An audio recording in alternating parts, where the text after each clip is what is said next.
اچھا ہونے کی علامت ہے۔ آئیے دوسری حدیث جو نبی اکرم صلی اللہ علیہ وسلم نے وقت کی اہمیت کے تعلق سے بتایا، یہ صحیح البخاری کی روایت ہے، اور اس روایت کے راوی عبداللہ بن عباس رضی اللہ عنہما ہیں۔ وہ فرماتے اور کہتے ہیں کہ نبی اکرم صلی اللہ علیہ وسلم نے فرمایا، دو نعمتیں ایسی ہیں کہ اکثر لوگ ان کے معاملے میں دھوکے کا شکار ہوتے ہیں۔ دو نعمتیں اللہ کی ایسی ہے جس کے معاملے میں لوگ دھوکے کا شکار ہوتے ہیں، جنرل ماسز دھوکے کا شکار ہوتی ہے۔ مسلمانوں تمہارے لیے نہیں یہ بات، لیکن لوگ دھوکے کا شکار ہوتے ہیں۔ وہ کون سی دو چیزیں ہیں؟ پہلا ہے صحت اور خالی وقت۔ دو چیزیں ایسی جس کے معاملے میں لوگ دھوکے میں رہتے ہیں۔ اگر ایک انسان مسلمان ہے اور پھر بھی اس معاملے میں دھوکے میں ہے تو اس کا مطلب اس نے ابھی تک حکمت اختیار نہیں کی، سمجھدار نہیں ہوا اب تک۔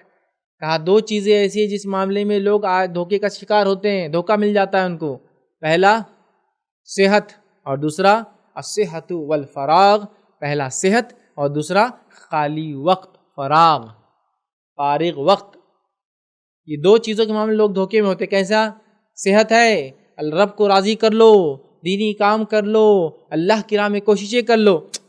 ابھی بہت جوانی باقی دیکھا جائے گا، اور جوانی میں بیمار ہوئے، جوانی میں موت آ گئی، جوانی بیماری میں تبدیل ہو کے کمزوری لا لی، ضعیف ہو گیا انسان، ضعیف مطلب کمزور ہو گیا انسان، جوانی میں بیماریاں لگ گئی، جوانی مر گیا، کیا کریں گے اب؟ تو غفلت میں تھا، سوچا ابھی تو جوان ہے، دیکھیں گے، غفلت۔ اور دوسرا الفراغ، خالی وقت۔ خالی وقت ہے، صحیح استعمال کر لو۔ ہمارا معاملہ کیا؟ خالی وقت ہے سو جاؤ، خالی وقت ہے گھوم لو، خالی وقت ہے موج مستی کر لو، خالی وقت ہے انجوائے کر لو۔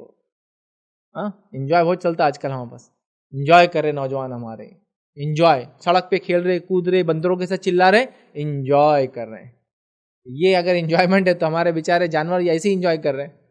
ہیومن ہونے کے ناطے، انسان ہونے کے ناطے کیا ڈفرنس ہے تم میں اور ان میں؟ پھر بندروں کو دیکھیے، جب ایک ساتھ جمع ہوتے اتنا چلاتے، جھاڑوں کی ٹہنیاں کھینچ رہے، پتوں کو توڑ رہے، کچھ انسان میں جمع ہو گئے تو ایسے ہی کرے ہم لائف کو انجوائے کر رہے اپ ٹو دا لمٹس، اس کی حدوں تک جا کر۔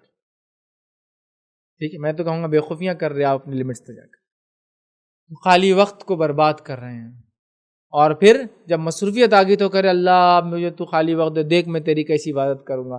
کاش کی خالی وقت ہوتا نوافل میں اضافہ کرتا، کاش کی خالی وقت ہوتا تو میں جسم سے کما کے اللہ کے راہ میں صدقہ کرتا، کاش کی خالی وقت ہوتا تو آج میں فلاں کرتا۔ تو نوجوانوں تمہارے پاس سب سے زیادہ خالی وقت ہوتا ہے۔ ایک بچہ جب بچے سے لے کر جوان ہوتا ہے، جوانی سے لے کر ذمہ داری جب تک نہیں آتی تب تک اس کے پاس بہت زیادہ خالی وقت ہے، کیونکہ شادی بیاہ، بچوں کی ذمہ داری، تربیت، والدین کی بیماریاں، یہ سب اس کو پھر اٹکا دیتی ہے، جکڑ لیتی ہے، پکڑ لیتی ہے، وقت نہیں دیتی ہے۔ تو دو چیزیں ایسی ہیں جس کے معاملے میں لوگ غفلت کے شکار ہے، ایک صحت اور دوسرا خالی وقت۔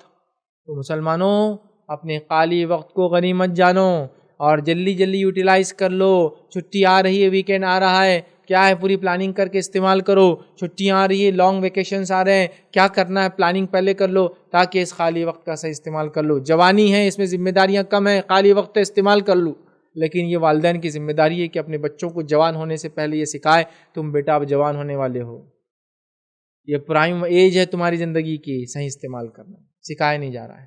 ان کو بیچاروں کو پتہ ہی نہیں کب ان کی جوانی آ رہی اور کب وہ بوڑھے ہو رہے ہیں۔ جب بوڑھے ہو رہے، داڑھی میں سفید بال، چونکہ پہلے داڑھی میں آتے سفید بال، بعد میں سر میں آتے عام طور سے، داڑھی میں سفید بال آ رہے تو احساس ہو رہا ہے کہاں لگا ہے زندگی، کاش ہمیں کوئی بتا دیا ہوتا۔ سمجھ رہا؟ تو لہٰذا دو چیزوں کے معاملے لوگ غفلت برتتے ہیں، ہم کو اللہ کے رسول صلی اللہ علیہ وسلم بتا دیا، غنیمت جانو اور صحیح عمل کرو۔ ایک صحت کا صحیح فائدہ اٹھا لو اور وقت کا صحیح فائدہ اٹھا لو، ورنہ جانے کے بعد بڑا پچھتاوا لاتا ہے یہ وقت۔ اور جیسا میں نے شروع میں کہا، نہ خریدا جاتا ہے، نہ بیچا جا سکتا ہے، نہ پلٹایا جا سکتا ہے، نہ نیا پیدا کیا جا سکتا ہے۔ یہ وقت ایسی چیز ہے ہم کچھ نہیں کر سکتے، بس ملتا ہے اور گزر جاتا ہے۔ اب چاہے تم صحیح استعمال کرو یا غلط، یہ چلا جاتا ہے، چلا جاتا ہے۔ ٹھیک ہے۔